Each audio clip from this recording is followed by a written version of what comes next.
इस जन्म में मैं ऐसा क्या करूं कि मेरे इस जन्म के सारे गलत कर्म का परिणाम मुझे अगले जन्म में ना भोगना पड़े और इसी जन्म में सब भस्म हो जाए। राधा राधा राधा राधा राधा अनुलिख्यानंतामपि तदपराधान मधुपतिर महाप्रेमाविष्ट तो परम देयम विंशति तवैकम श्री राधे गृणति ही नामामृत रसम। जो राधा राधा राधा ऐसा रटता है तो एक अपराध नहीं, अनंत अपराध हो जाए तो भी ठाकुर जी लिखते भी नहीं है। भोगने की तो बात जाने, अनुलिख्या अनंतान तदपराधान मधुपतिर, अनंत अपराध हो जाने पर भी श्री ठाकुर जी महाराज अपने रजिस्टर में उसका एक भी अपराध नहीं लिखते। वो राधा नाम जापक निरपराध होकर भगवत प्राप्ति करता है। तो राधा राधा रटो भगवान का नाम। जैसे राधा नाम की महिमा है ऐसे सब भगवान के नाम की महिमा है। जिनको गुरु जी ने जो नाम दिया है वो सब महान है, क्योंकि हमारे भगवान के अनंत नाम है, अनंत रूप है, अनंत लीला है, अनंत उनका वैभव है। तो जो नाम आपको प्रिय लगे या जो गुरुदेव ने दिया है, या राधा राधा खूब नाम जप करो। नाम संकीर्तनम यस्य सर्व पाप प्रणाशनम, सारे पापों का नाश कर देगा। आप खूब नाम कीर्तन करो, नाम जप करो। बानी मित्रा जी असम से, राधे राधे महाराज जी।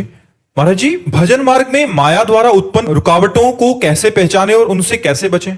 भगवान का जब विस्मरण होने लगे तो वो चाहे व्यक्ति हो, चाहे वस्तु हो, चाहे स्थान हो, वो माया है। जिसके संग से, जिसके सानिध्य से भगवत विस्मरण होने लगे वह माया है। जिसके संग से, जिसके सानिध्य से भगवत स्मृति हो वही भक्ति है। बस माया और भक्ति की पहचान भगवत स्मरण और भगवत विस्मरण से। नहीं, किसी भी रूप में माया आ सकती है, भक्त के रूप में भी माया आ सकती है, भक्ति का भी नाटक करके वो आ सकती है।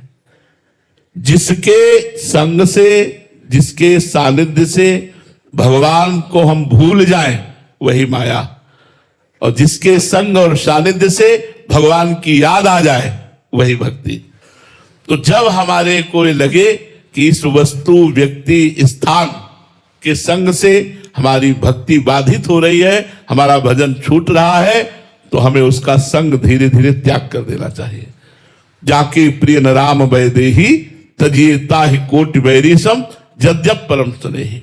चाहे वो पिता हो, माता हो, भाई हो, बंधु, तजो पिता प्रहलाद, विभीषण बंधु, भरत महतारी, गुरुबल तजो कंत ब्रज बनितन भेमुद मंगलकारी। तो भगवान के नाम जप में, भगवान के चिंतन में जो बाधा पहुंचा दे, वो भोजन न करो, उस व्यक्ति का संग न करो, उस स्थान पर न जाओ, वो दृश्य न देखो, वो बात न सुनो, तो धीरे धीरे मन प्रभु में लग जाएगा और माया का विघ्न शांत हो जाएगा। मितुल जी सूरत से, राधे राधे महाराज जी। महाराज जी, मुझे समझना है कि क्या मैं सच में भगवान को चाहता हूं या सिर्फ अपनी इच्छाओं और दुखों से मुक्ति पाना चाहता हूं? इसकी पहचान कैसे करूं? ऐसा भी है यार, दुखों से और इच्छाओं से मुक्ति पाने के लिए ही भगवान से प्यार कर लो, कर तो लो, किसी भी तरह कर लो। पर इसकी पहचान ये है कि जब प्रतिकूलता आवे, दुख आवे और आपका भजन न रुके, आप भगवान से प्रश्न न करें आप क्यों हमारे साथ ऐसा कर रहे हैं। ये प्रश्न नहीं होना चाहिए। समर्पण में प्रश्न नहीं होता। जैसे समर्पण है तो भगवान हमारे साथ ऐसा क्यों हो रहा है, ये प्रश्न नहीं होना चाहिए। अगर ये प्रश्न है तो समर्पण नहीं है, फिर अभी भगवान की वो भक्ति नहीं है जो भगवत प्राप्ति करा सकती है।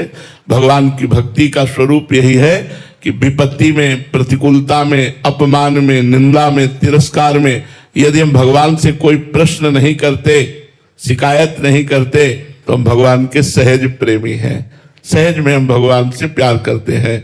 और यदि कोई प्रश्न कर देते हैं तो अभी सहज प्रेमी नहीं, अभी सकाम प्रेमी हैं।